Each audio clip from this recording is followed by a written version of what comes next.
Olá pessoal, tudo bem? Aqui é Leandro Santos, bem-vindos ao canal Leandro Ibov, criptomoedas e cibersegurança. Curta o vídeo, compartilhe, ajude no crescimento do canal, ative as notificações, se inscreva no canal.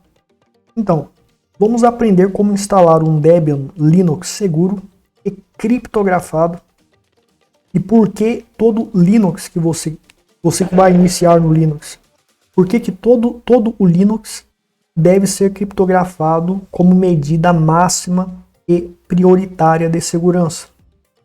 Então eu vou estar explicando essa necessidade e a necessidade também que vamos falar aqui sobre apagar o seu disco de maneira que seja impossível ataques forenses avançados recuperarem os dados. Por quê? De tempos em tempos você também tem que apagar o seu disco para eliminar a possibilidade de levantarem dados caso o HD criptografado fique falho, tenha brechas, como aconteceu com o Lux 1 no Linux 1. Certo? Então isso é algo que nos outros treinamentos, tutoriais que tem na internet, não fala sobre essa medida de segurança importantíssima. Então fique ligado até o final. Vai ser feito aqui um tutorial bem do básico para você iniciar no Linux. Você precisa aprender a instalar o Linux e precisa instalá-lo da maneira mais segura, que é criptografado, ou seja, só vão poder entrar no HD passando pela criptografia, colocando uma senha, tanto para iniciar o sistema, quanto para se você quiser ver os dados dele, você vai ter que decriptá-lo, né, descriptografar ele. Então, um Linux sem criptografia pode ser facilmente acessado por qualquer pessoa. Então você tem um Linux que você instalou normalmente, pela instalação padrão. Qualquer um que pegar o seu HD, ele coloca um cabo no seu HD, coloca no computador dele, e ele acessa livremente todos os dados. Tudo que você colocou, todos os arquivos de configurações que existem no seu Linux, estarão ali. E pode ser injetado o vírus desta forma, ele pode coletar dados, coisas que você anotou eles podem coletar, coisas que você gravou, anotou e apagou várias vezes e fez isso milhares de vezes, tudo dá para recuperar de volta se você não apagou da forma correta. E simplesmente formatar, mandar para a lixeira e apagar dentro da lixeira não funciona. E se for em SSD e em pendrive, é pior ainda, porque não existe jeito de apagar os dados de pendrive e SSD. Tem como, com ataques forenses avançados, recuperar os dados. Agora, um risco envolvendo o Firefox ou qualquer outro tipo de browser. Então, por exemplo, você tem as suas redes sociais que você logou, tem as suas redes sociais no navegador, e tem os cookies, ou seja, todos os cookies que permitem que você fique logado. Este arquivo de cookies, ele vai para dentro do PC.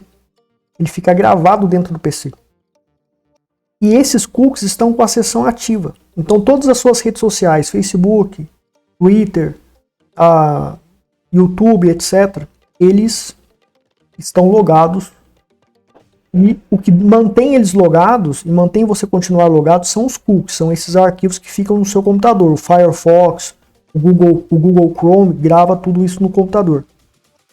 Então é o seguinte, se eu tenho um computador novo e eu copio, né, esses cookies daqui para esse novo computador em um novo Firefox e coloco exatamente esses arquivos, a ordem e hierarquia desses arquivos em um navegador zerado Firefox, mas eu coloco esses cookies, quando eu for na internet acessar seu Facebook, seu YouTube, seu e-mail, os cookies que estão com a seção ativada vai me permitir entrar no seu e-mail, no seu Facebook, no seu YouTube, sem o 2FA, somente roubando os arquivos. Então, se existe um ataque online no seu computador, o hacker pode copiar esses arquivos Não é difícil para alguém que é avançado. E ele copia para o navegador dele e pronto, ele tem acesso aos seus cookies e ele não precisa de 2FA, não precisa de senha, basta ele ter esses arquivos no computador para logar na mesma sessão sua. E se tiver acesso físico também, tá? Por isso que é bom você usar o Firefox dentro de uma sandbox temporária, ou Firefox, ou Google Chrome, etc., uma sandbox temporária que fica 100% na memória RAM. Então esses arquivos nunca ficam no computador. Eles nunca são gravados dentro do computador. Tá? Ah, Leandro, mas eu configuro o Firefox para ele apagar depois que eu desligar. Análise forense. Você pode criar e apagar 1000 arquivos. Os 1000 arquivos podem ser recuperados. Vai demorar, vai dar trabalho, mas vai. Então, cada arquivo de cookie que o Firefox criou, gravou no seu PC e depois ele apagou, por ataques forenses, se tiver acesso físico à sua máquina, dá para recuperar todos. Então, e-mails que você criou, contas que você criou, gerou cookies, o navegador gerou cookies e gravou dentro do seu computador para manter esses cookies ativos, por ataques forenses é possível recuperar tudo, certo? Por isso que o ideal é usar os navegadores 100% da memória RAM em sandbox, mas não é assunto para estar falando aqui. Tem um vídeo no meu canal sobre FireJail, que é de sandbox, em quase 2 horas de treinamento, vocês podem olhar ali, tá certo? Então esse é o problema do acesso físico. Se alguém entrar na sua casa, pegar seu HD, ou você perdeu o seu HD, ou você levou o seu computador para consertar com um técnico de informática, ele pode usar essas técnicas contra o seu Linux não criptografado. Certo? Por isso que o HD ele tem que estar criptografado obrigatoriamente. E arquivos confidenciais que você criou pode ser levantado. E os perigos de ataque físico, né? Se um atacante ele tiver acesso ao seu sistema, ele vai poder também tornar os arquivos maliciosos, arquivos de alta sensibilidade que tem nas configurações do Linux, ele pode modificar para criar novas conexões e enviar dados, ele pode criar uma backdoor ali, injetar ali, e quando você for logar, a backdoor já estará ali. Certo? Então você já sabe que é muito importante criptografar o seu HD que está instalado na sua máquina, onde ninguém vai poder acessar os arquivos e ninguém vai poder inicializar o sistema simplesmente dando boot no computador, apertando o botão de ligar. Para acessar o sistema vai ter uma senha, a barreira da criptografia. Então, a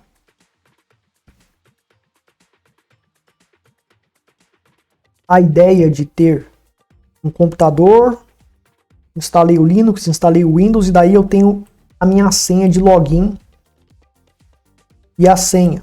Pronto, coloco uma senha gigante aqui e tá tudo certo. Negativo. Tá? Tem que estar criptografado.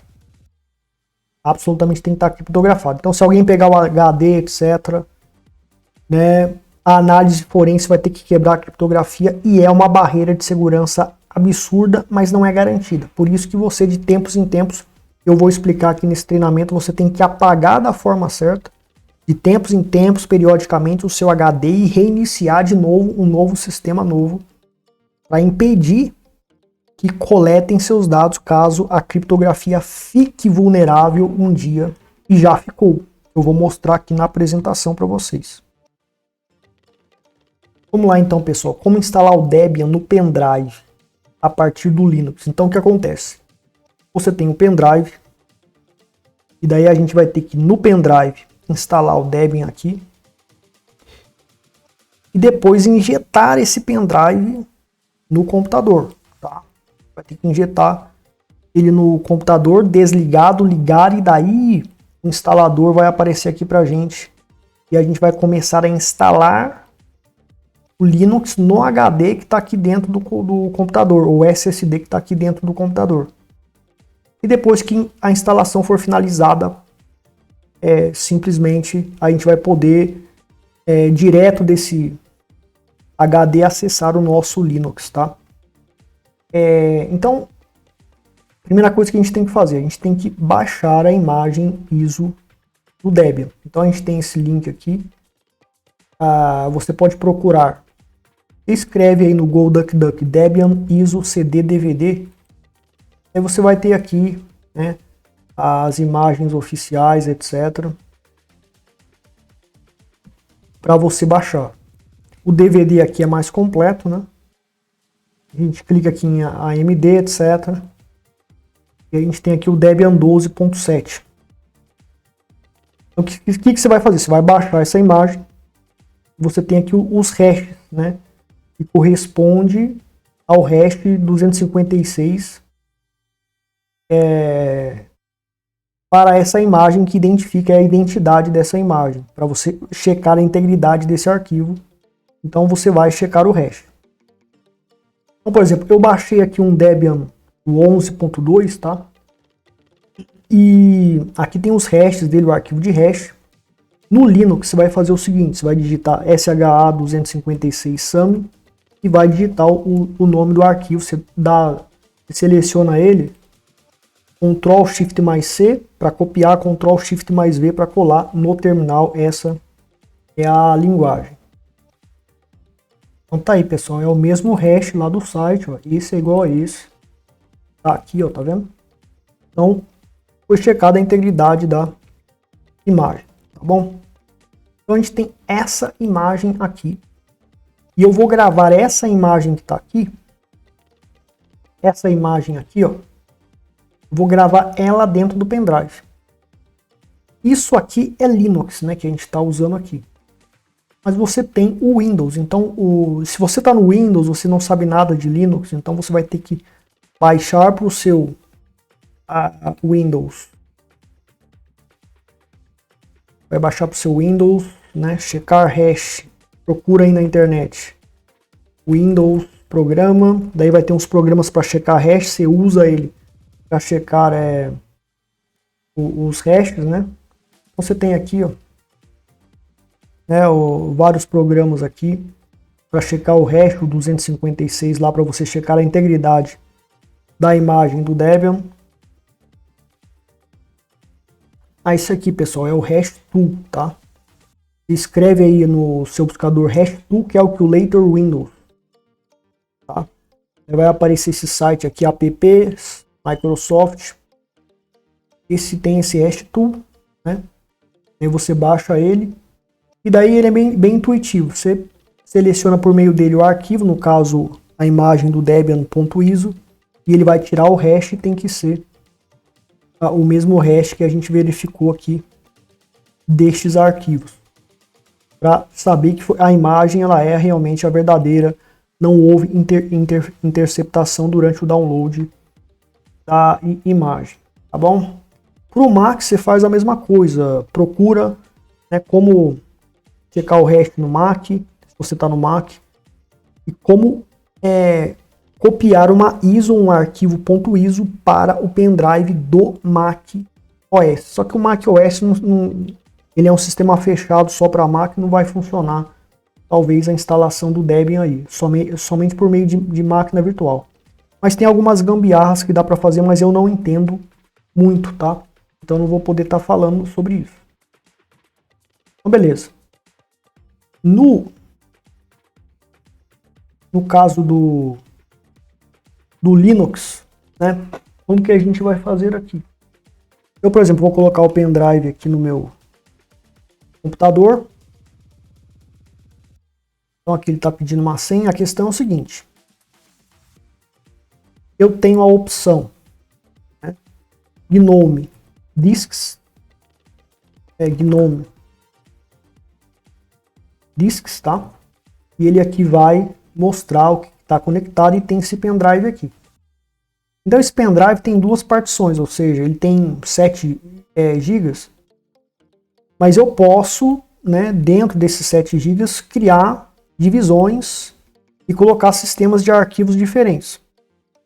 No caso, ele está aqui com um arquivo criptografado, uma parte criptografada, outra em FAT, é um sistema lido por qualquer, sistema de arquivos lido por qualquer sistema operacional. Aqui é só para sistema Linux. O Windows não consegue ler isso aqui. Então a partição seria, entre aspas, a grosso modo, uma divisão que você pode fazer ali, criar no seu pendrive, HD, SSD do mesmo jeito. Então eu quero copiar para todo esse pendrive o ISO do Linux. Então qual é o nome da partição desse pendrive? É essa daqui. No caso é /dev /sdb. Perdão, SDB. Então, essa partição, né, /dev /sdb, se eu tenho 5 partições, vai ter uma que vai chamar 1, SDB1, outra que vai chamar 2, outra que vai chamar 3 e assim sucessivamente. Se tiver 10 partições, vai ter SDB até 10, tá? Então cuidado ao ver um pendrive ou HD com várias divisões, você pegar uma divisão só. Aqui nessa aula é para instalar o Linux, o ISO no pendrive inteiro e depois criptografar o HD inteiro do seu PC. Tá? Então às vezes a pessoa vê isso aqui, eu vou selecionar isso aqui e instala a ISO do Linux só aqui, mas tem que instalar idealmente no pendrive inteiro, porque dependendo do que está nas outras partições vai dar problema na hora de dar o boot. Então, como eu quero trabalhar no pendrive inteiro, eu vou usar o dev /sdb, que é relacionado a todo o pendrive, tá? Todo o pendrive que eu quero colar o meu ISO aqui. Então, a gente vai usar o seguinte comando. No Linux, todo Linux vem com o padrão DD, o software DD. Então você vai logar como sudo, vai dar um comando sudo dd if igual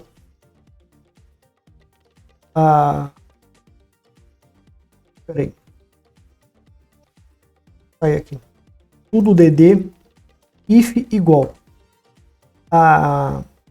eu vou colar aqui essa imagem ISO aqui, certo? If o nome igual ao nome da imagem, que é o que eu quero copiar, clonar e clonar para, ou seja, ov igual, daí é o endereço lá da partição do pendrive, /dev /sdb, tá?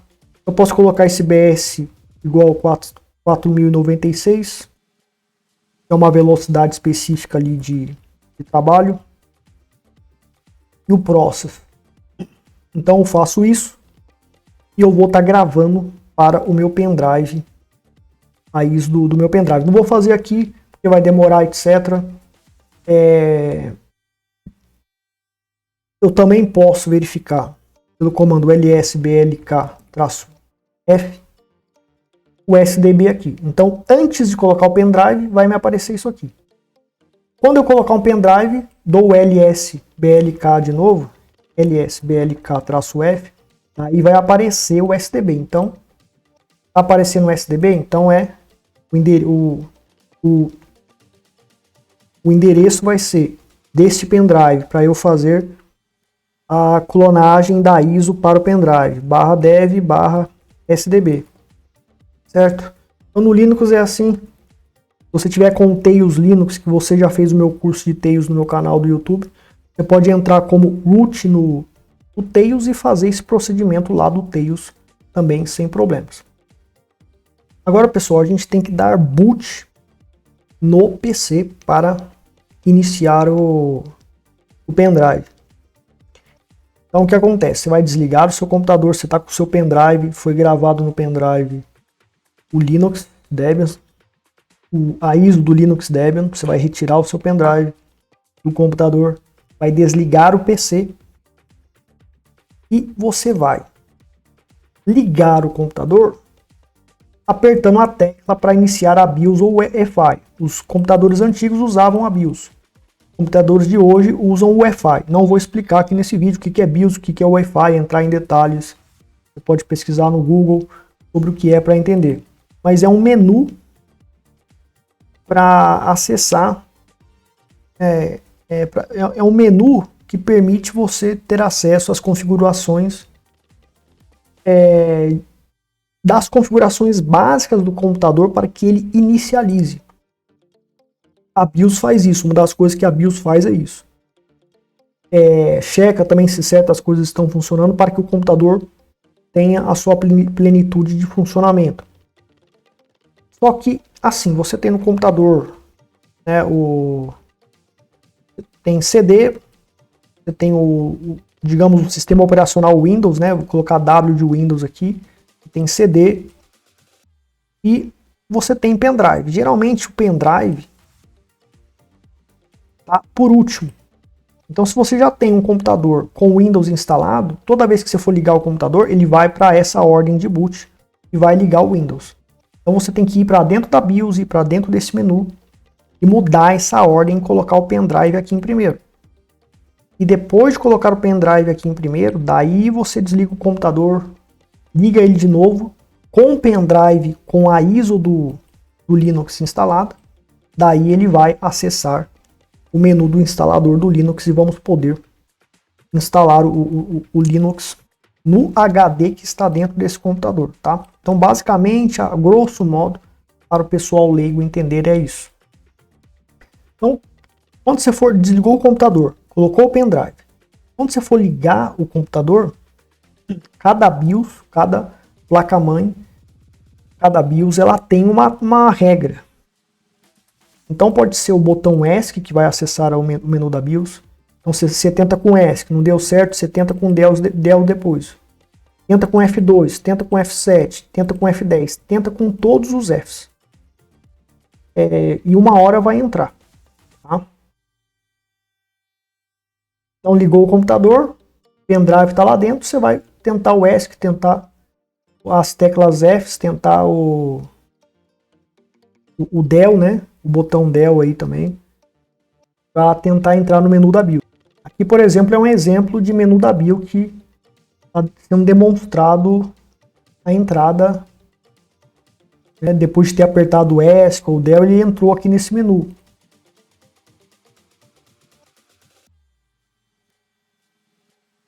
Então apareceu isso aqui para ele, né? E ele vai clicando nos botões e vai acessar o menu da BIOS. Isso aqui é uma BIOS que é antiga, né? Daí, ó. Então você tem aqui um exemplo de... Não dá para ver direito aqui no vídeo. É um pouco ruim para vocês verem. Então aqui é uma BIOS antiga. Você tem aqui, ó, o Boot Priority Order, né? A ordem de boot. Então aqui ele colocou o CD, depois o Windows Boot Manager. Depois aqui o HDD, né? É o HD que tem sistema operacional instalado. Aqui você tem um USB. Então o que você tem que fazer?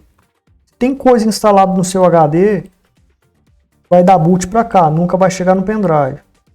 Se tem um CD instalado lá no CD-ROM, vai dar boot no CD-ROM. O CD-ROM vai iniciar com o sistema operacional do CD-ROM. Então você tem que modificar e colocar isso aqui em primeiro. Cada BIOS, cada Wi-Fi ou cada BIOS tem um procedimento diferente para fazer isso. E você vai ter que pesquisar como que faz com cada BIOS, cada placa-mãe, com cada laptop. Procura no YouTube, né, pelo número de série do seu laptop, pela marca do seu laptop, número de série, olha atrás, na parte de trás, debaixo do seu laptop, o número de série. Por exemplo, HP, número de série tal, dar boot, mexer com BIOS, mexer com Wi-Fi. E procura no YouTube e você vai achar lá um procedimento para a BIOS dele, certo? Então cada um tem um jeito e não dá para fazer tutorial de todos, né? Até porque surgem novas BIOS, etc. Aqui mais um exemplo, né? Ele pegou, ele mudou e passou aqui é CD-ROM, né? Tá em CD-ROM, ele teria que passar daqui, ó, e passar isso aqui para primeiro lugar, que é o USB, né? É de CD-ROM. Então ele muda aqui. eu ver mais uma, ó, aqui, ó. Wi-Fi Boot Order, né? E ele mudou. Então, cada BIOS é uma, você vai ter que ver como que a sua funciona, tá? Como que a sua BIOS ela vai funcionar. Então tá aí, pessoal. Quando você instalar o pendrive e mudou a ordem de boot da BIOS, vai aparecer isso para vocês, tá? Eu tô aqui com Debian 11, mas o Debian 12 vai ser, né, parecido com isso, etc. Cada um tem um jeito. E daí você vai vir aqui em Graphical Install. Tá? Clicamos aqui.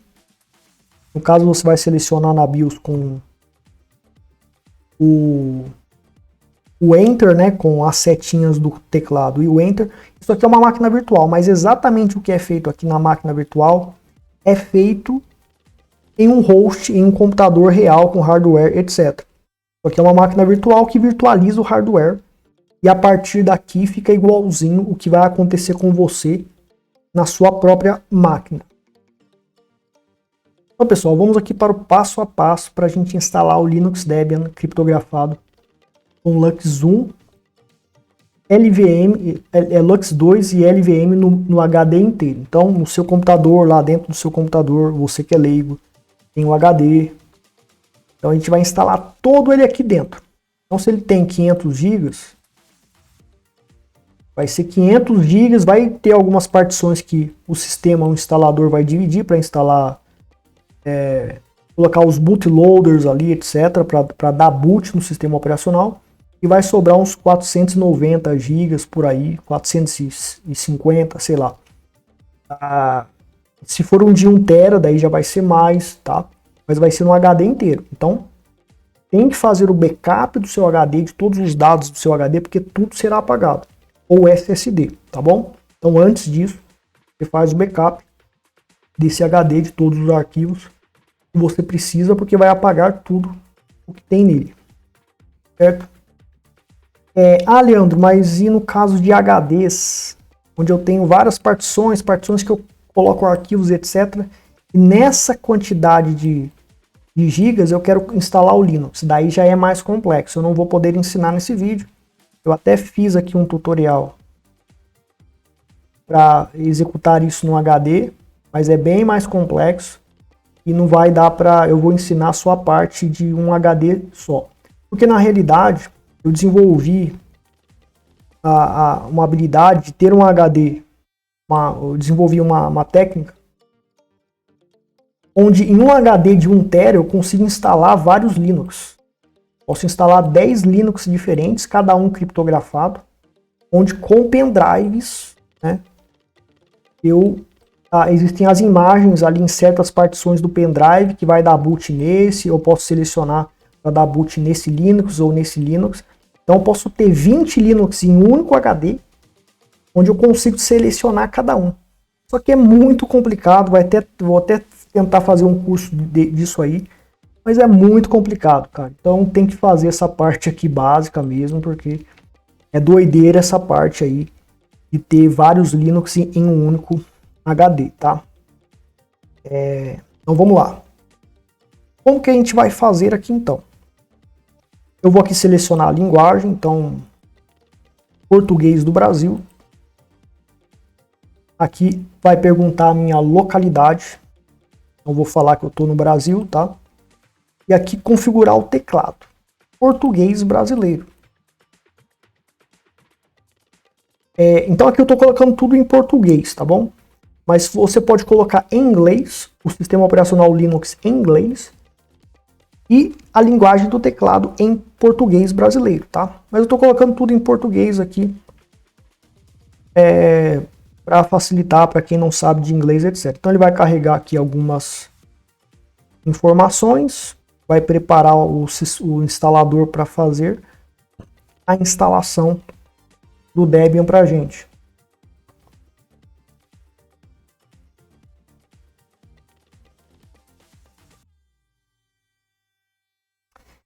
Aí no caso, tá, pessoal, ele está instalando também internet, né? Ou seja, ele está tendo acesso à internet, o que não é bom. Então ele estava com a internet conectada ali, mas o ideal é você instalar o Debian sem a internet, tá? Então ele erraria nas configurações de DHCP ali, né? Ó, tentar configuração automática de rede. Vamos tentar de novo, ó, tá sem internet. Ele não vai conseguir. É melhor não deixar ele fazer a configuração. Aí ele fez mesmo assim porque ele pegou as configurações de antes, né? Mas por que fazer isso? Porque é melhor você instalar as atualizações no seu Debian com o firewall e todas as configurações do kernel ativadas depois que você instalar o Debian, do que você fazer uma configuração direto aqui pelo instalador, porque você pode ser hackeado, talvez, um hackeamento avançado. Então, na minha opinião, não é muito seguro. Então, aqui vamos continuar, né? Então, primeiro passo, não vamos nos conectar à internet para fazer a instalação com as atualizações direto pela internet. Vamos instalar o sistema sem internet e ao entrar no sistema a gente vai configurar a internet de lá, configurar o firewall, usar todas as medidas de segurança, instalar os repositórios corretos e fazer o update e o upgrade do sistema. Então vou colocar aqui o nome Debian mesmo, né? Continuar, o nome do domínio não vou colocar nenhum. Daí aqui ó, ele vai pedir ó, a senha do usuário. Então assim pessoal, senha, tá? Senha, a gente tem que colocar senhas complexas. Então, por exemplo, tem aqui o gerenciador de senhas KeePass, você vem em ferramentas, gerador de senhas, coloca ali uma senha de 20 dígitos, tá? E coloca ali, ele vai gerar uma senha forte, de qualidade excelente. Então ele vai colocar letra minúscula, letra maiúscula, números, tá? De 20 caracteres e caracteres especiais. Então ele vai gerar senhas para você, tá certo? Para te ajudar. Mas a senha que você tem que criar é desse estilo. E de preferência depois dela ou antes dela coloca aí Leandro, coloca umas 4, 5 palavras aí que você coloca para sua senha para aumentar o tamanho dela. Né? Então, por exemplo, Leandro, rua 345, por exemplo. E sofá, por exemplo. Tem um exemplo aqui de 4 palavras a mais, além dos caracteres alfanuméricos. Isso ajuda na segurança da senha, só que né, vai ficar uma senha muito grande, mas como são palavras, você tem facilidade de lembrar. Então é algo que aumenta o tamanho da senha e essas 4 palavras adicionadas aumentam o poder da sua senha. Então é bom você usar esse tipo de jogada para dificultar o ataque de quebra de senha, de brute force, etc. Só que aqui, né, eu vou colocar uma senha simples aqui, ó, tá? E para o usuário, que a gente vai criar depois, eu vou colocar essa senha aqui, tá? Que é bem simples, eu tô colocando assim para não ter problema na hora de logar lá, para eu dar a demonstração para vocês. Depois eu mudo lá dentro. Mas isso aqui é um exemplo de senha fraquíssima. Você tem que colocar a senha daquele tipo que eu mostrei para vocês lá no KeePass, né? Esses tipos de senhas complexas. Então vamos colocar aqui. Porque eu teria que pegar aquela senha complexa e colocar para cá, eu teria que digitar cada coisa, entendeu? Daria muito trabalho. Então para o root, né? Esse aqui é o root, que é o administrador, super administrador do sistema. Então vamos colocar aqui essa senha. Tá? E aqui uma conta de usuário. Então eu vou criar o usuário 1. Pode ser o seu nome, pode ser um apelido, etc. que você quer usar. Tá aí. E aqui a gente vai colocar uma senha para ele.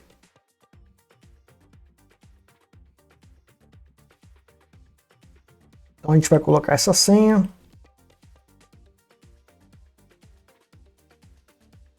Tá?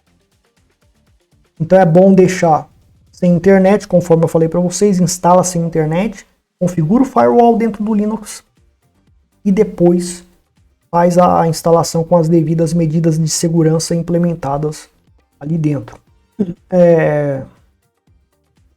Continuar. Beleza, configurar o relógio, eu vou colocar aqui Distrito Federal mesmo ou não?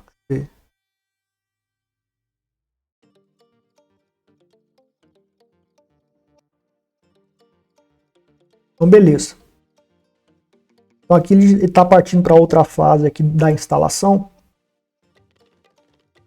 Beleza, então aqui é a parte de fazer a criptografia do seu HD inteiro. Só vai ser possível dar boot no seu Linux usando uma senha que a gente vai que vai ser necessária para acessar e inicializar o sistema operacional, ou se eu quiser acessar o HD e ver os arquivos dele, eu vou ter que também acessar pela senha. Então ele fica totalmente protegido.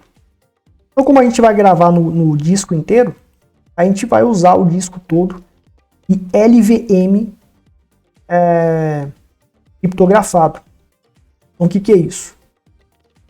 Peraí, opa. O que significa isso aí? O LVM, você sabe que, por exemplo, a gente pode dividir o pendrive HDs em várias divisões. Só que é possível eu criar um grupo de volume. Então, por exemplo, dentro dessa eu particiono o HD.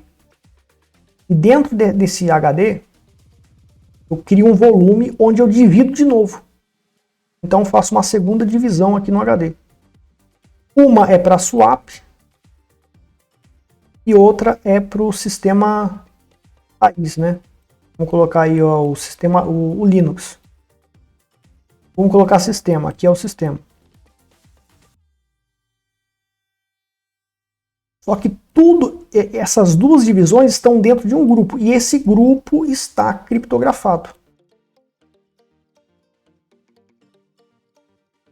Então o que eu posso fazer com isso? Eu posso criptografar um volume onde vai ter 3, 5, 10 divisões. Eu posso criptografar outra parte do pendrive que eu vou dividir e colocar 3 divisões aqui. Vai ter uma outra senha, pode ser um outro sistema operacional, outra jogada com arquivos. Então dá para você fazer esse tipo de coisa.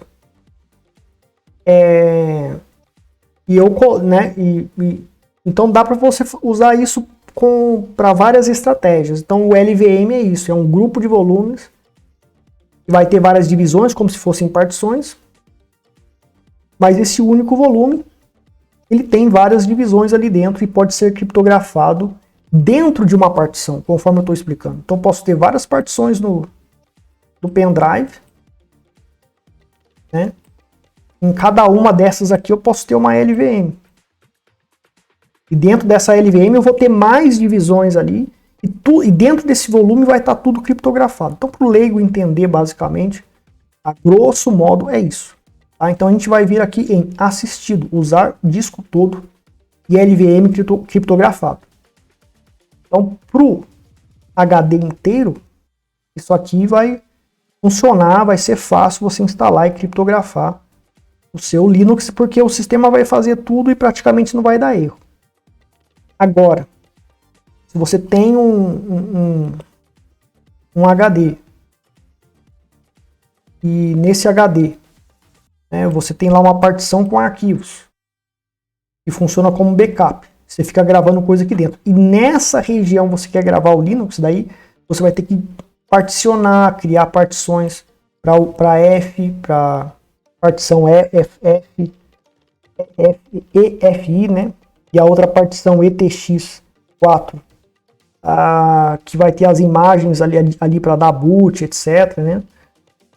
E todo Linux ele tem lá o /boot, que é uma parte do Linux que fica as imagens ali para dar o boot, para carregar as imagens do Linux para dar boot. Então vai ter que criar essa partiçãozinha manualmente aqui. E aqui dentro vai ter que ter o Linux, vai ter que ter outra partição da swap, que é da parte de memória também, que é a memória swap. O Linux usa memória swap. Então é bem complicado, não vai dar para ensinar aqui nesse vídeo, mas você já vai atingir seu objetivo de segurança nesse modo, nesse método mais simples.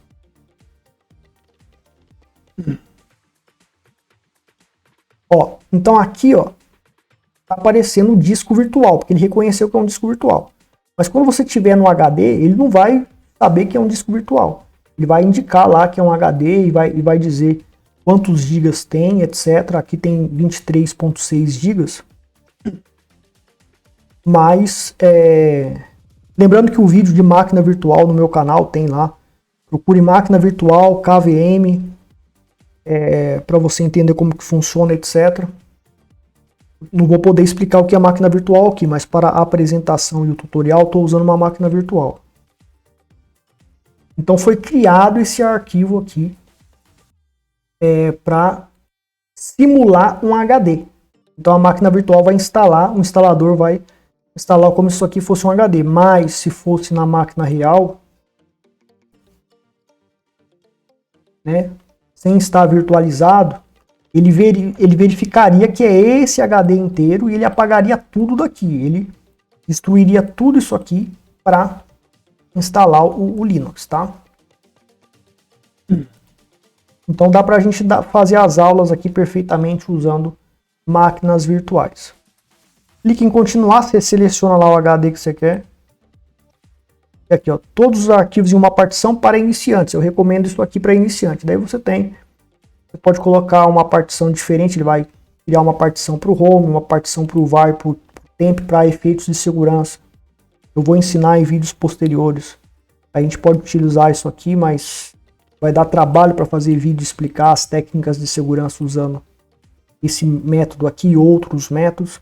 Então vamos usar o mais simples para iniciantes, esse aqui. Todos os arquivos em uma partição para iniciantes. Ele vai criar a LVM e vai criptografar. Então aqui, ó, as seguintes partições serão formatadas. Então todo o disco que você selecionou, ele vai ser formatado. Tem que fazer o backup antes. E a formatação deste instalador, ele usa o que a gente chama de ZeroFill, né? É o que a gente chama de ZeroFill. Ele vai, né, fazer um sudo dd if /dev/zero, ele vai preencher de zero a partição que será instalado o Linux.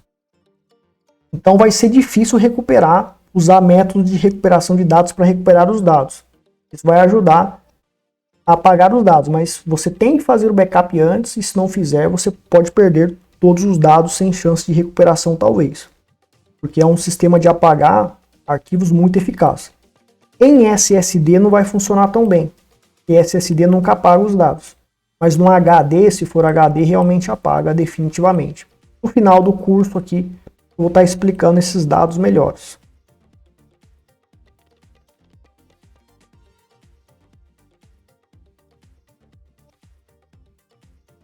Coloca assim, e daí ele vai aqui, ó, apagando os dados. Daí aqui vai demorar, eu vou até fechar aqui essa parte do vídeo, que vai demorar. Daí ele demora um pouco, porque ele vai estar vai apagar tudo que estava escrito no disco, e depois ele vai continuar com a instalação.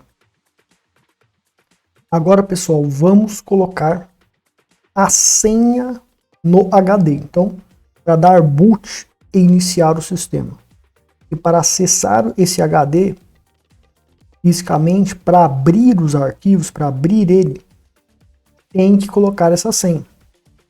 Então eu vou colocar a senha tem que ser complexa, conforme eu falei antes, tá?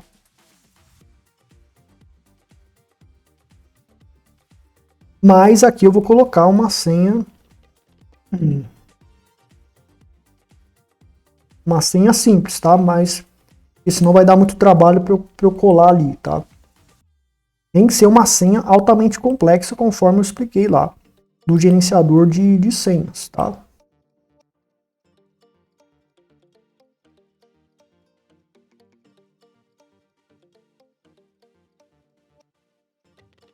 Vamos lá. A nossa senha altamente complexa, nessa didática aqui não está assim, mas a senha que a gente deveria usar é desse nível aqui, né? Senha de 30 dígitos, etc. Então, muito importante, tá? Porque é só um tutorial aqui para facilitar, para não demorar muito, etc. Para não dar problema para logar, etc. Beleza.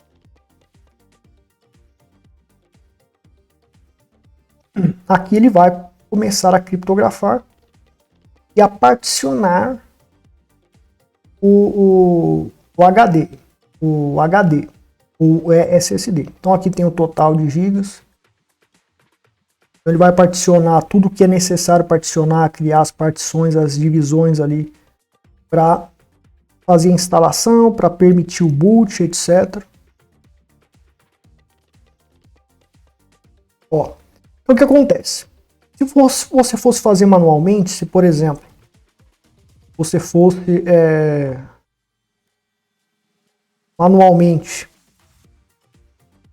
você tivesse um HD e tivesse uma parte que você coloca ali arquivos backups, e essa parte aqui do HD é uma partição, você coloca arquivo, vídeo, etc. E aqui é o sistema operacional. Aí você ia ter que criar tudo isso aqui, ó. Você ia ter que criar o Logical Volume Group, o grupo de volumes, ia ter que criar o tipo de arquivo, etc. Ia ter que fazer todas as configurações que estão aqui. E ter que particionar essa aqui para colocar tudo que foi feito aqui dentro adequado, dentro dessa partição 1 aqui. Vai ter mais duas partições aqui ou mais para resolver o problema de boot, de dar início, colocar a swap, etc. E aqui fica a sua partição com os arquivos. Então é muito complicado, vai ter que ter um outro vídeo só disso. Mas aqui, por exemplo, ó, ele criou aqui dentro um arquivo do tipo ext4 para Linux, criou o grupo de volumes, um HD inteiro. Ele tem lá a LVM. Então veja que é um sistema de arquivos aqui, essa parte do grupo de volumes, que é o grupo de volumes 1. Colocou o ponto de montagem aqui, que é o sistema raiz, né? Aqui a swap, ó. Então, área de troca usar como área de swap, então foi feita essa configuração. Daí esse aqui é o sistema. Então é um grupo de volumes envolvendo o sistema. Daí ele particionou mais duas partes do HD. Uma é para sistema raiz, ele vai funcionar como sistema raiz, mas é a parte do sistema que vai estar como ponto de montagem /boot. Quando você vai iniciar o seu Linux, fica as imagens do sistema aqui e são o kernel, né? O kernel do Linux fica aqui dentro e ele é carregado para iniciar a máquina. Então tem uma imagem de kernel, essa imagem tem um hash, cada sistema operacional de cada pessoa tem ali a sua própria imagem. A imagem de um Linux personalizado meu não funciona em outro. Então é um monte de complicação que não dá para explicar aqui, fica aqui dentro. Para dar boot eu preciso dessa partição e preciso dos arquivos aqui dentro. Então ele criou, né? E essas duas não são criptografadas, né? Aqui é criptografado e aqui, se eu me lembro bem, não é criptografado, né? Então, ó, esses dois volumes aqui, grupo de volumes, estão dentro dessa partição criptografada. Essas duas aqui para dar o boot, elas não estão criptografadas. Então, ó, peraí. Daí aqui dentro, ó, vai a EFI, que é como se fosse uma comunicação automática para carregar os o kernel que está aqui dentro dessa partição para que esse sistema funcione. Basicamente, a grosso modo, é isso. Daí, no final da instalação, ele vai pedir para instalar a EFI, que é a EFI, né? Que é a grosso modo essa parte da partição, essa parte do sistema de iniciar o Linux, que automatiza o carregamento do kernel para que o Linux inicie. Se não tem a EFI, eu tenho que manualmente fazer isso. Então tem que acessar o Groove, fazer um monte de doideira lá que vocês não vão entender nada. Eu sei como faz isso. Tá? Então, a grosso modo, é isso. Então tem que tomar cuidado, ó. É VD5 Crypt, né? Ó, VD5 Crypt. Tá vazia ali, não tem nada. Então a gente vai ter que instalar a EFI ali. No final da instalação ele vai pedir isso. Então tem que informar isso para vocês, porque se não informar, não explicar tudo isso, o pessoal não vai, né? Pode acabar se confundindo. Então, outro detalhe que é importante falar, pessoal, rapidamente, porque tem que falar isso. Se der algum problema no sistema, de boot para iniciar a máquina não inicia, etc. Pode ser problema, corrupção dos arquivos daqui de dentro. Então o que você faz? Vamos dizer que a partição primária, aquela partição lá que tem as imagens do kernel, ela fosse a /dev/sddb1, e a outra lá, que é da EFI, que a gente vai instalar no final da instalação, é sdb2. Então, usem esses comandos para copiar essas partições do zero. Se elas derem problema, você clona o backup para essa mesma partição. Então, como que você faz isso? Você dá um sudo dd if igual. Você vai copiar a partição lá com as imagens do kernel, ov a partição HD externo, isso depois que você terminar de instalar o Linux, etc. Você pega um HD externo, vai no seu Linux e faz essa cópia. Então você copia essa partição para cá, né? E daí a partição do HD externo, né? Ou seja, primeiro, né, a gente vai pelo terminal CD e vamos navegar até a partição do HD externo. E depois da gente fazer isso, daí lá dentro da pasta, por exemplo, eu estou aqui, por exemplo, dentro dessa pasta aqui, certo? Então eu vou fazer sudo dd if dev/sdb1 ov, daí eu vou colocar o nome do arquivo. Então é bootloader etx4.img. Então eu tenho que gravar na forma .img, tá? Tem que gravar na forma .img e daí vai salvar como .img.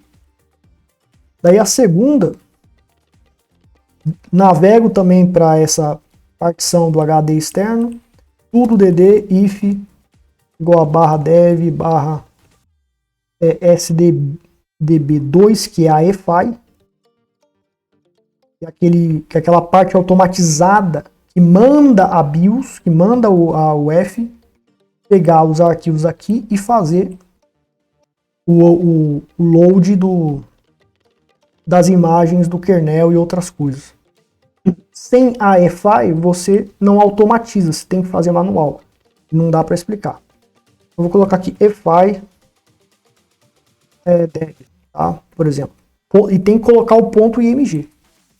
Beleza. Então, você tem aqui essas duas imagens aqui dentro do HD.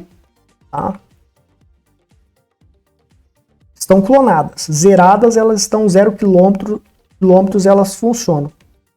Aí você está usando o seu Linux, etc. Ah, deu problema, o Linux deu problema. Tá? O Linux deu problema. Daí o que você vai fazer? Você vai nessa partição e vai colar isso aqui dentro. E vai colar a UEFI, né, a EFI aqui nessa partição do seu HD. Então a gente sabe que teoricamente, aqui eu estou colocando o nome, estou dando nome aos bois aqui, teoricamente. Esse aqui é o SDB1, esse aqui é o SDB2. Então como é que vai ficar? Eu vou navegar até o HD externo, que está o meu backup das imagens, e vou fazer o sudo dd if igual. Daí eu vou pegar a imagem bootloader etc, que tem as imagens do kernel, e vou gravar ov igual para o SDB1, que é a partição que foi programado o bootloader, que foi programado as imagens do kernel ali para ficarem ali dentro para serem carregadas, né? O bootloader na realidade é o EFI que eles chamam, eu acho, tá? E depois eu vou fazer a mesma coisa para o EFI, sudo dd if igual a imagem do EFI para a partição, é o SDB2, tá? Então você vai fazer isso aí. E se o seu sistema der problemas, né, você também clona ele. Quando você está instalando o sistema, depois que você instalou, ele está a 0 km, você faz esse mesmo processo de clonar o sistema. Então a gente navega até a partição do HD externo, sistema backup. O que a gente vai fazer? Sudo dd, isso tem que ser com Linux, você pode usar o Tails para fazer isso, que já está tudo pronto. Ou o próprio, um outro Linux que você tem. Daí vamos dizer que essa partição aqui, ó, que está o volume criptografado, ela está como SDA. Então seria, vamos dizer que esteja SDA, tá? Digamos que ela chamasse SDA. Então, SDA. Dentro do SDA vai ter aqueles dois volumes, né? Vai ter a swap, vai ter o Linux lá instalado. Só que vai estar dentro do volume, então é um volume só, na LVM, e vai estar dentro da partição SDA aqui, se fosse esse nome. A IOV a gente coloca um nome, que é o nome do sistema, né? Linux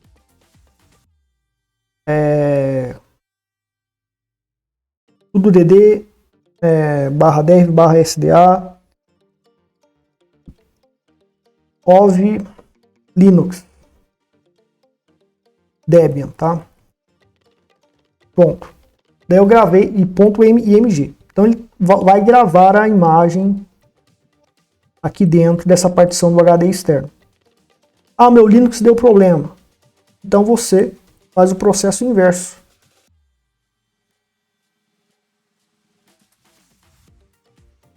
Faz o processo inverso. Você vai navegar até a partição do HD externo, sudo dd if vai copiar a imagem que você clonou e copiar para a partição antiga dele, e ele vai entrar como zerado. Desde a forma como ele foi instalado, zerado, 0 km, e estava funcionando, ele vai estar desta forma. Então dessa maneira você faz a manutenção do seu sistema, sem precisar fazer toda essa instalação de novo. Vou só colocar aqui esse é o nome da partição, né? Tá. E você pode também clonar o HD inteiro. Então, por exemplo, eu quero fazer um backup do meu HD. Então, esse HD aqui, ó, tem aqui o /SDA, SDA2 e SDA1, tá vendo? O SDA é ele inteiro. Então, se eu quero fazer o backup desse HD, eu dou um sudo dd if, navego até o local que eu quero gravar, /dev /sda, ov Linux trabalho, por exemplo, .img. Daí o meu Linux deu problema. O que eu faço? Eu clono, eu copio do backup para cá. Né? Copio do backup para cá. Tudo dd if Linux trabalho img, que é o backup que eu fiz para a partição. E daí quando eu for dar o boot no Linux de novo, vai estar o meu sistema novinho em folha 0 km. Então você pode fazer com o HD inteiro ou com partes do HD. Então isso é fundamental para a manutenção do sistema. E isso é algo que o pessoal não está ensinando direito, não está ensinando, né? Nos cursos que tem aí de instalação do Linux, etc., eles não falam disso, mas é fundamental. Outra tática de segurança importante para você usar com a clonagem, que eu acabei de ensinar aqui indiretamente, porque é necessário ensinar isso aqui, é questão de manutenção. Tá? Vamos dizer que você fez uma clonagem 1. Daí você usou o sistema por 2 semanas. Daí você reseta esse sistema e pega o 1 de novo e começa do zero. Porque ele vai voltar para o estado inicial com as mesmas configurações que ele foi clonado aqui. Certo? Então, se ao longo dessas 2 semanas você pegou um vírus, um malware, um spyware, quando você deletar e clonar por cima o original backup, o vírus que estava aqui vai embora. Então, isso é uma forma de o vírus, malware, spyware, ele vai ser eliminado, porque nesse estado aqui da máquina não existia malware. Então é uma tática de segurança de você sempre clonar os seus sistemas e ficar usando reinstalando o backup que estava intacto, ou teoricamente estava intacto, né, se você checou, como meio de eliminar possíveis spywares, malwares que estão no seu sistema. Então, dessa maneira, você evita a persistência desses malwares por muito tempo. Por isso que usar o hábito de clonagem e copiar esse clone de backup periodicamente é uma forma de eliminar malware. Claro, se eu estou usando novos softwares, daí eu vou ter que usar um outro backup, criar um outro backup com esses novos softwares que eu estou usando, fazer um check-up de segurança para ver se o sistema está limpo e criar um clone 2. Usei por 2 semanas, não instalei novos softwares, elimina o sistema, deleta e grava por cima. Só gravar por cima, só usar esse comando aqui deste exemplo, né, similar a esse exemplo aqui. Então, uma medida de segurança para você eliminar possíveis spywares. Então vamos lá, pessoal. Depois que chegou nesse ponto, a gente vai lá em finalizar particionamento. E daí ele vai instalar para a gente, né, escrever as mudanças no disco e tal. E ele vai fazer aqui as devidas mudanças no sistema. Então aqui ele vai instalar o sistema básico, etc. Ele vai fazer todo o processo. A instalação demora um pouco. Eu vou pausar o vídeo aqui, certo? E vai demorar um pouco. Aqui nós temos outras opções aqui, né? Aqui para ler mais mídias não, né? A gente vai fazer a atualização manual quando a gente logar no sistema. O espelho de rede, a gente não vai usar espelho de rede nenhum. Ele vai tentar se conectar à rede, mas eu tô sem rede aqui. Porque o objetivo não é instalar conectado à internet. Por questões de segurança, né? Aqui você não colabora aqui com os desenvolvedores, para o Linux dar dados para eles, é melhor não.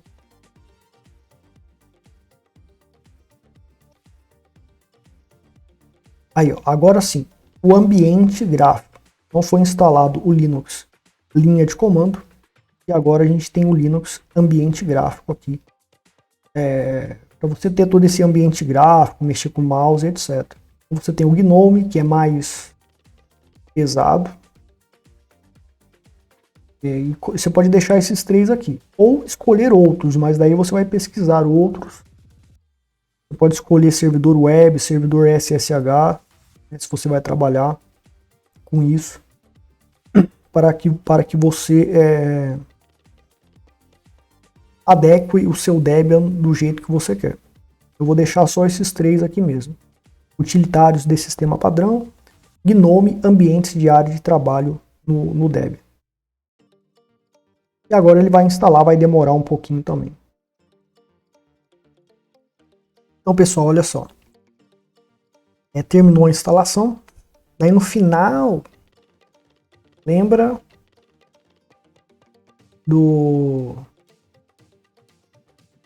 dessa partição aqui, que no caso está com máquina virtual, mas vai ser uma partição diferente ali.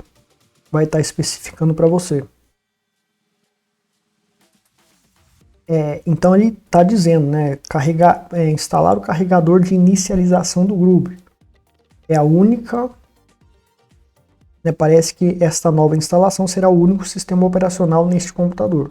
É o nosso objetivo aqui básico para iniciantes. Então você tem que instalar o carregador de inicialização do Groove. No caso é a EFI. É ela que vai dar a ordem para carregar os arquivos, as imagens do kernel, para que o sistema operacional carregue, inicialize, certo?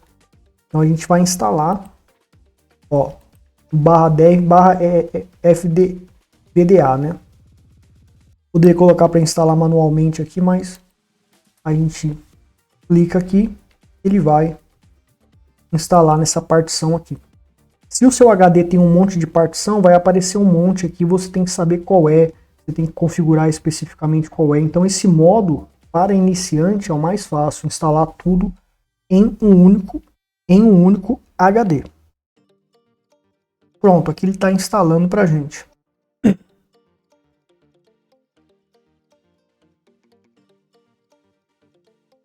Finalizando a instalação. Então tá aí, tá instalado. Então assim, agora a gente vai, o que você vai fazer? Você vai clicar em continuar, vai tirar o seu pendrive para que ele, durante a inicialização da BIOS, da UEFI do seu computador, ela identifique o inicializador do Groove que a gente instalou e vai carregar os módulos do kernel para fazer o Linux iniciar, certo? Então, tirou o pendrive, né? Você clica aqui, tira o pendrive e vai reiniciar a máquina. Ou você reinicia depois manualmente. Aí, já apareceu para a gente aqui o menu, tá? Vou clicar aqui para acessar. Então, olha só. Antes, quando você instalava o Linux totalmente sem criptografia, ele inicializava. E qualquer um que acessasse o seu HD, todos os arquivos de configuração, de funcionamento do Linux fica ali disponível. Então, quem capturar o seu HD, ele vai conseguir recuperar por métodos de ataques forenses, de análise forense, de perícia forense, recuperar vários arquivos que você apagou e que o sistema apaga automaticamente. Arquivos temporários que o Linux apaga automaticamente, eles não desaparecem. Por ataques forenses de recuperação de dados, você pode recuperar todos, como se estivesse voltando no tempo do HD. Então tem que ter um método específico para realmente apagar os dados. Então olha só, a gente tem aqui a nossa senha, né? Essa é a senha do HD. Vamos colocar aqui.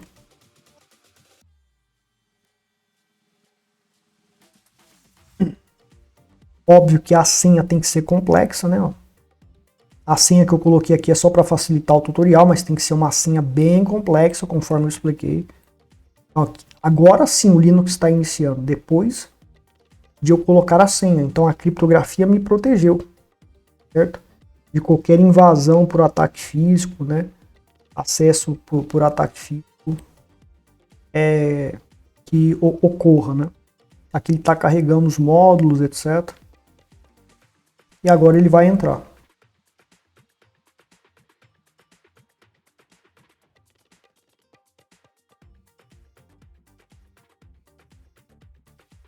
Então tá aí, entrou no Linux, temos o nosso Linux criptografado para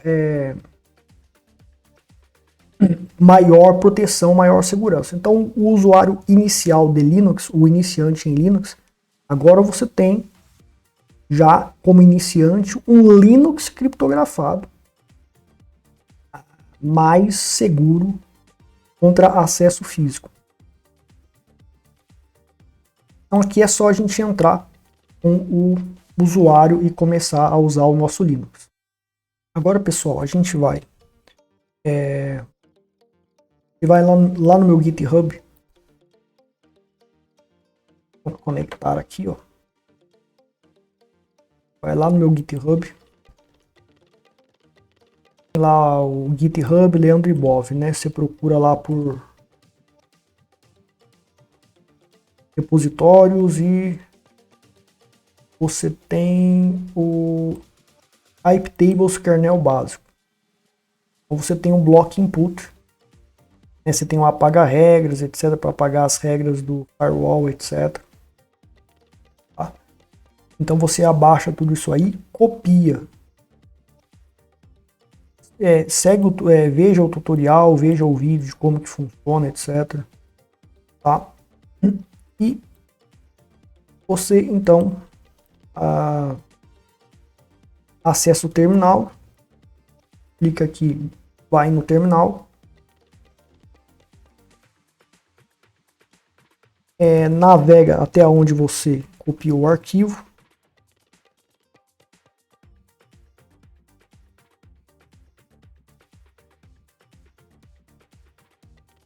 Você dá um chmod mais x, né? Coloca aqui block input. Você entra como root ou então adiciona um usuário, coloca ele como sudo, etc. Faz todo aquele esquema de segurança. Não vou fazer aqui, né? Daí a gente entra aqui como root, né? Uma senha aqui não muito legal, mas é só para trabalho aqui, né? Daí a gente vai executar esse script sudo.block input aqui. Ele vai aqui executar o firewall aqui, as regras de firewall, vai colocar configurações no kernel específicas ali. Vou colocar aqui uma senha mais forte, tá? swd root, então vou mudar aqui para uma senha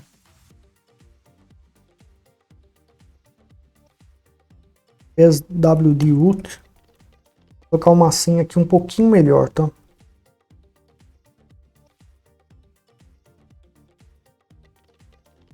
Bom, porque aquela senha ali é horrível, né? Beleza.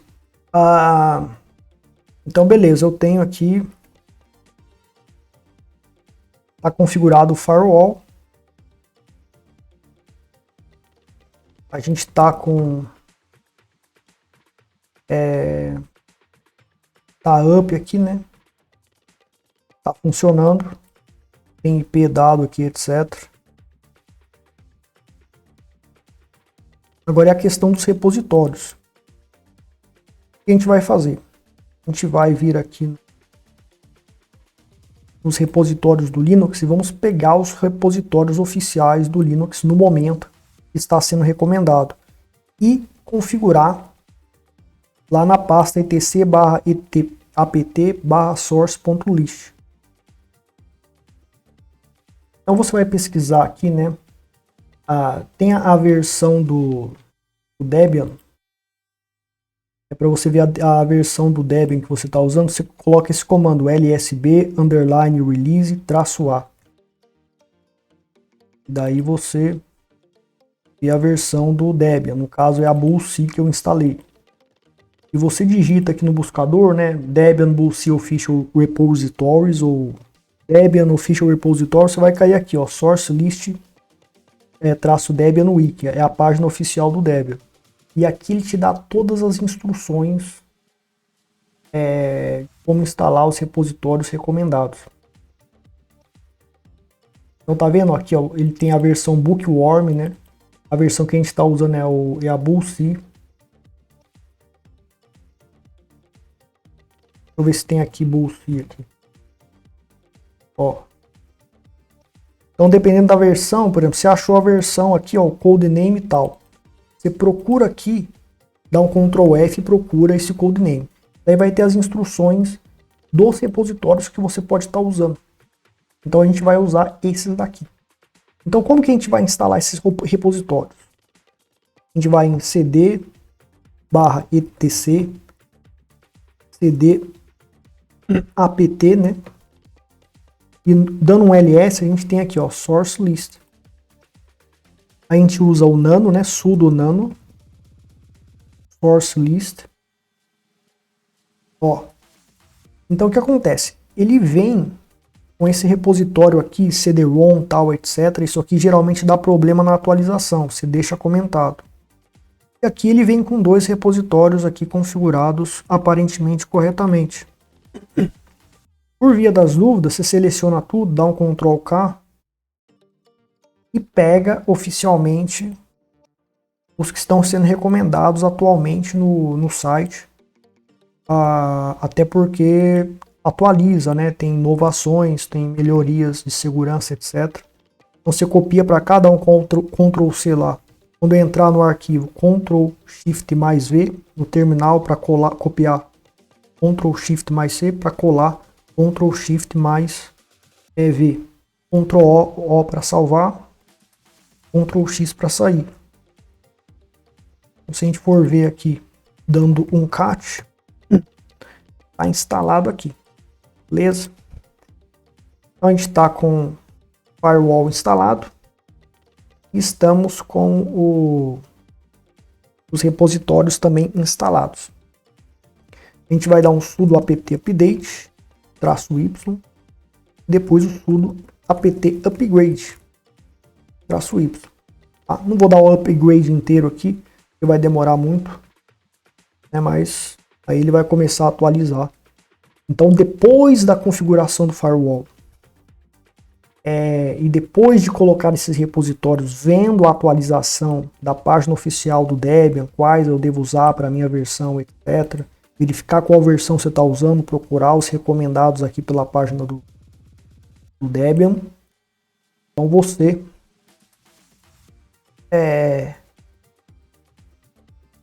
vai ter segurança no processo de instalação do seu Debian.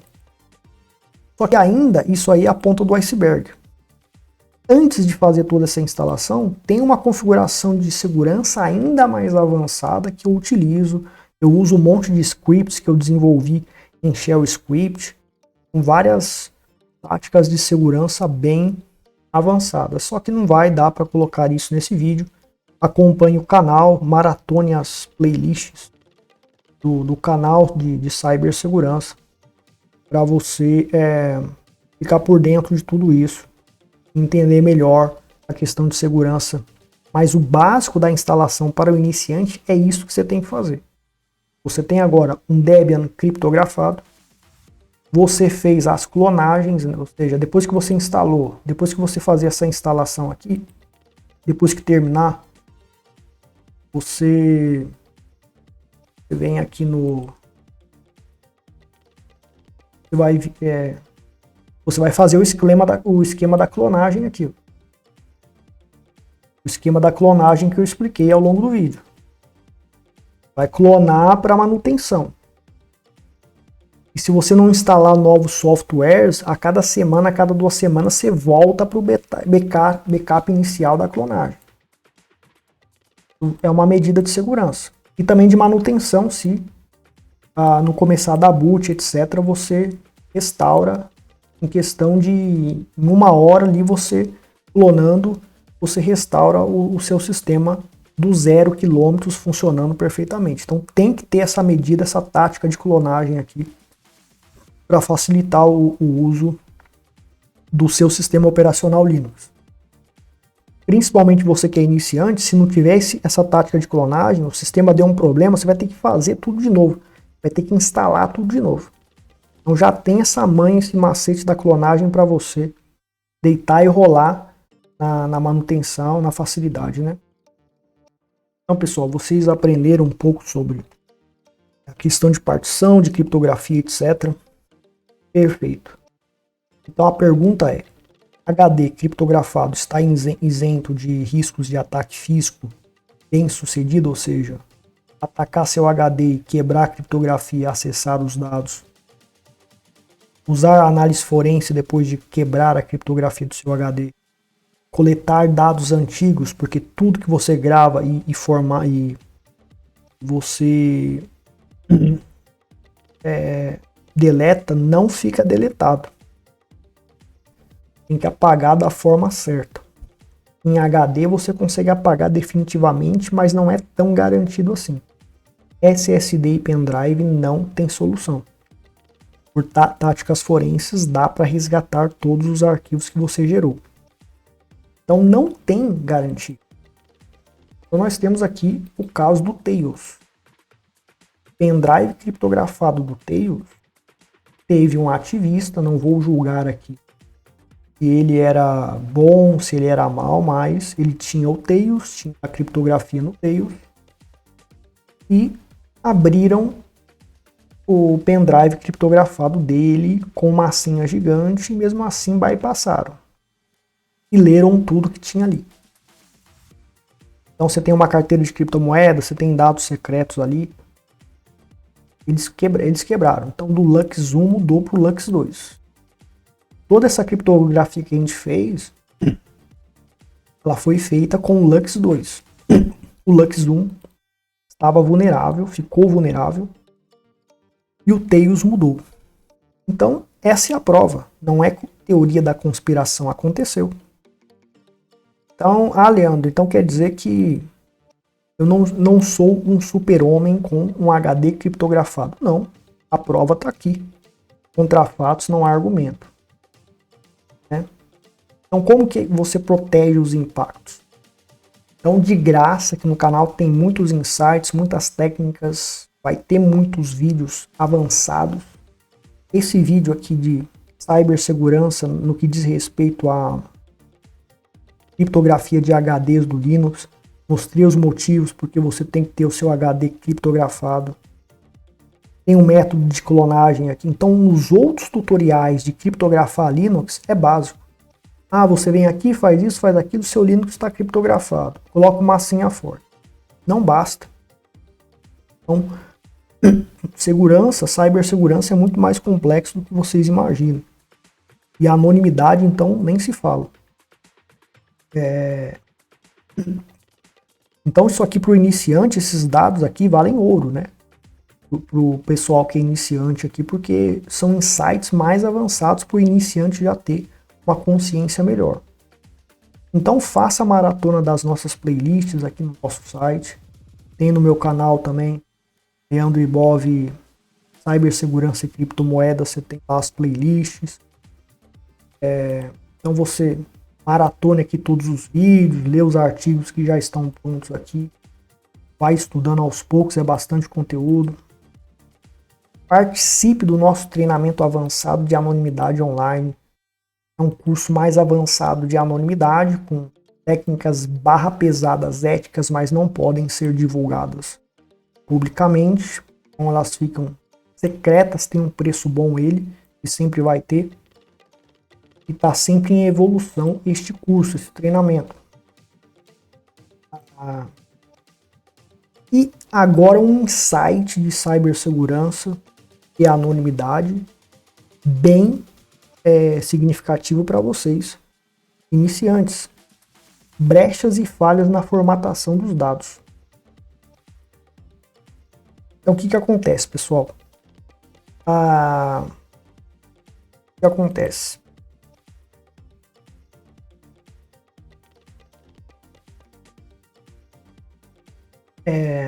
A formatação padrão usada pela maioria das ferramentas pode ter brechas. Então, uma análise forense ela vai conseguir acessar os dados criptografados anteriores mesmo após a formatação. Tem o caso do LuxZoom, se ele estiver vulnerável mesmo. Então, muita gente fala assim, ó, se acessarem fisicamente o meu HD, então o atacante forense, o perito forense, atacante hacker, ele vai levantar todos os dados que eu criei, gerei aqui, e vai descobrir muito sobre mim. Pode pegar cookies de navegadores, no exemplo ali que eu falei para você ir acessar meus e-mails internacionais que o governo do meu país não tem acesso. Então, por meio disso, eles conseguiriam esses dados, conseguiriam logar nos e-mails, etc. Então, o que acontece? A criptografia me protege, porque eles não vão conseguir quebrar, mas o LuxZoom ficou vulnerável no caso do Tails. Então, essa ideia de que basta criptografar e pronto, eu estou seguro contra o ataque físico, contra a apreensão dos meus equipamentos por gangues específicas que vão entrar na minha casa e vão roubar os meus pertences, etc. A mando de um chefe de gangue aí, que é conhecido como juiz dessa gangue, em um certo país aí que tem verde na bandeira. Então e quem é corrupto não é preso. Quem é corrupto fica livre, mas quem tá se defendendo, procurando criptografia para se defender, este vai sofrer consequências graves. Então, a criptografia não vai te proteger contra esse pessoal. Essas injustiças. Né? Então, olha só. Os SSDs e pendrives não têm solução para apagar dados definitivamente. Pode usar todo tipo de técnica de apagar dados que não vai ser plenamente eficiente. Principalmente SSD. O SSD é rápido. A maioria dos celulares usam essa porcaria. Para a segurança da informação é uma porcaria, porque os dados não são apagados. E as táticas forenses podem recuperar tudo. Você pode ter criado 1 milhão de arquivos. Você volta lá no começo até o primeiro arquivo criado. Tem chance de você conseguir fazer isso com ataques forenses avançados e ferramentas forenses avançadas. Bom, agora no HD, quase nenhum celular usa HD, você consegue usar a técnica Zero Fill. Consegue apagar os dados do HD. Por isso que você ir para o computador, por isso que você sair do celular, sair da Apple, sair do Android e tá usando um SSD, os seus dados ficam lá para sempre, não vai conseguir apagar. Mas a criptografia vai proteger. Pode acontecer, ou já acontece, como ocorreu com o LuxZoom, lá do Tails. Tem gente acessando e bypassando a criptografia de Android, de Apple. A própria Apple, a empresa da Apple pode ter brechas ali. Eles podem estar ajudando governos, etc., a conseguir quebrar a criptografia dos SSDs que estão lá no celular. E os seus dados estão ali. E a criptografia pode ser quebrada assim. Com HD você destrói os dados. Com a técnica Zero Fill. Então a primeira regra sua como iniciante no Linux é comprar HD. Então você vai ter como arma a possibilidade de destruir os dados para sempre. Ou pelo menos vai ter uma chance gigante disso. Então o método chamado Zero Fill permite você fazer isso. Então do Tails ou do Linux, o Tails já é um Linux pronto. Você entra como root lá e você executa esses comandos. Você entra como root lá e você executa esses comandos. Então você tem aqui essa técnica aqui, o HMG IS5. O que você vai fazer? Você tem lá o seu HD e você quer apagar. De tempos em tempos você está usando, você usa durante 1 mês, 2 meses, produz dados, apaga esses dados. Está criptografado, ninguém nunca acessou o HD. Mas o que você tem que fazer? De tempos em tempos, de mês em mês, semanalmente ou de mês em mês, Você pega o seu sistema e destrói ele no HD, usando essas técnicas de apagamento de dados pleno, usando o método Zero Field e Unrandom Field. E instala por meio do clone lá que você aprendeu, por meio dos clones, reinstala o backup de novo e começa tudo de novo. São arquivos que você usou e nunca mais vai usar porque você deletou. Então você faz uma higienização do HD, limpando ele, impedindo a recuperação de dados por ataques forenses, e volta a usar um backup do zero plenamente, apenas com os arquivos que estão protegidos pela criptografia, mas que você tem que usá-los obrigatoriamente. Sei lá, um gerenciador de senhas com um monte de senhas que você usa, arquivos, livros que você esteja escrevendo, etc. E são arquivos que você vai continuar usando. Então, ó, por exemplo, vamos pegar aqui o meu HD. Então, eu criei aqui um Linux para operar criptomoedas anonimamente. Então, digamos que é esse HD aqui. E eu uso ele durante uma semana, não instalei nenhum programa novo, criei um monte de arquivos. E vamos dizer que eu vou gerando um monte de arquivos e por 1, 2, 10 anos eu gerei um monte de arquivos no HD, não apaguei, está protegido pela criptografia. Me atacam fisicamente, acessam o meu computador, roubam o meu computador. O hacker perito forense vai quebrar a criptografia se tiver vulnerabilidade, digamos que tenha vulnerabilidade, e ele vai recuperar todos os arquivos gerados desde o começo. Mas se de mês em mês eu destruo todos os dados do HD com a técnica Zero Field e Unrandom Field, por meio desse método, usando o DD aqui do Linux, esse software, mais o dev/0, dev/unrandom, procura aí o que significa, que não dá tempo de explicar aqui. Daí eu vou minimizar a recuperação, o ataque de recuperação de dados que o atacante forense vai usar. Ok?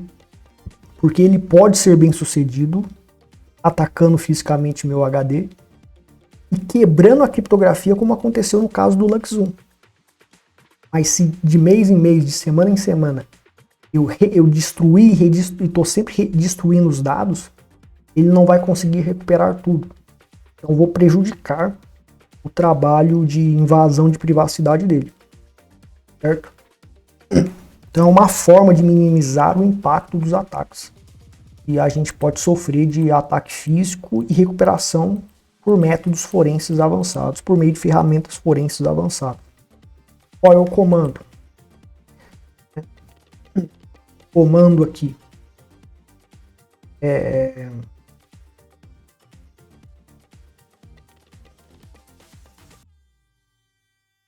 O comando aqui vai ser esse aqui. Esse aqui é o /dev/sda. Então a gente vai fazer o sudo dd if igual a /dev/zero ov igual a /dev/sda, porque esse SSD aqui, perdão, esse suposto HD, porque não é um HD aqui, é um SSD. Então não gravo nada sensível nesse sistema. É um sistema para trabalho, não tem nada de tão sensível assim, né? Mais ou menos. E é o SDA. Vai passar por cima. Aqui vai ser SDA. /dev/ o HD que eu quero apagar os dados. Eu posso usar esse BS igual a 1, posso usar esses dados, mas se eu usar só isso aqui já vai dar certo. E depois eu uso o Unrandom, onde aqui eu vou usar um SDA também, que é o HD que eu quero apagar. Eu costumo passar umas 4, 5 vezes. E qual é o problema disso? O problema é o tempo. Vai demorar muito tempo para você fazer isso aqui. Um HD de 500 GB é 2 dias para fazer esses dois, 1 dia e meio para fazer essas duas passadas. Então, o seu inimigo é o tempo. Para apagar os dados, o seu inimigo é o tempo. O ideal é você ter 2 computadores. Um computador você deixa ali só para ficar usando o Zero Field, Unrandom Field de tempos em tempos, e o outro computador você usa para trabalhar, para efetivar aí as suas operações do dia a dia. Então, esse trabalho sério de destruição de dados é parte da segurança da informação, porque futuramente podem quebrar a criptografia do seu HD e podem recuperar tudo que você fez na vida, todos os arquivos que você gerou, tá? Todos os rastros que você deixou no computador. Então, pessoal, para o iniciante no Linux, isso aqui é um conteúdo absurdo. É para você começar e já ter essa consciência aí. Então finalizamos o tutorial aqui. Tutorial grande, mas é necessário falar sobre tudo isso. É um conteúdo bem avançado, então continua de olho nos vídeos, se inscreva no canal, compartilhe. Obrigado pela audiência de todos. Até mais. Vivemos em um mundo onde nossos dados estão constantemente em risco. Vazamentos de informações, ataques cibernéticos e a vigilância incessante são uma ameaça real em um cenário onde o invisível é inatacável. A anonimidade online nunca foi tão crucial. Você já imaginou como seria navegar na internet e negociar criptomoedas sem deixar rastros? Apresentamos o curso definitivo para seu anonimato total em exchanges e na navegação online. Aprenda táticas de guerra avançadas de anonimidade usando a rede Tor. Descubra como aniquilar rastros físicos na sua máquina e esconder suas atividades online, tornando sua presença na web praticamente invisível. A vulnerabilidade pouco conhecida do rastro deixado pelo aplicativo D2FA, usado em exchanges, e-mails e outros sites.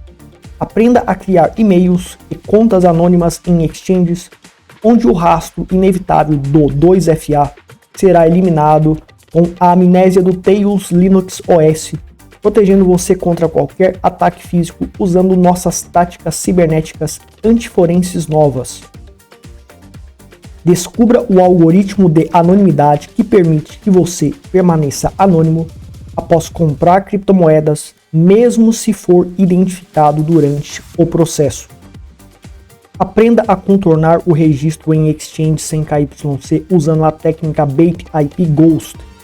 Esta estratégia inovadora permite que você se mantenha protegido pelo Tor, mesmo que a exchange não o permita diretamente. Crie perfis fantasmas em redes sociais centralizadas e mantenha sua identidade protegida pela rede Tor, mesmo quando a rede Tor é censurada. Não espere até que seja tarde demais, proteja sua privacidade e segurança online agora mesmo. Inscreva-se no nosso curso e torne-se invisível para garantir sua segurança digital. Clique no link abaixo na descrição do vídeo e dê o primeiro passo para o anonimato.